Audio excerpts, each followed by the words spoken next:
কথ্য ভাষায় আমরা প্রায়শই কাউকে প্রতারক বোঝাতে আমরা তাকে 420 হিসাবে আখ্যায়িত করে থাকি। এই 420 কথাটি মূলত কোত্থেকে এলো?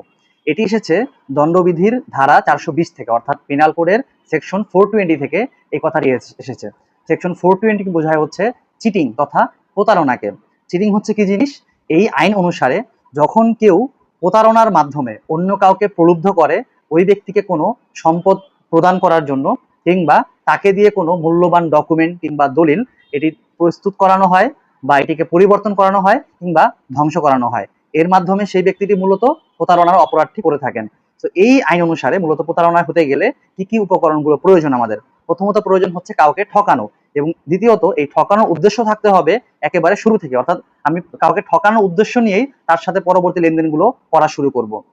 এবং 3 নম্বর কথাটা হচ্ছে এই ঠকানোর মাধ্যমে সে কি অর্জন করতে চায়। ঠকানোর মাধ্যমে সে কোনো সম্পদ অর্জন করতে চায়, কিংবা তাকে দিয়ে কোনো দলিল তৈরি করা বা পরিবর্তন করানো, কিংবা ধ্বংস করাতে চায়। এবং এই ক্ষেত্রে শাস্তি হচ্ছে সর্বোচ্চ 7 বছর পর্যন্ত কারাদণ্ড এবং সাথে জরিমানা।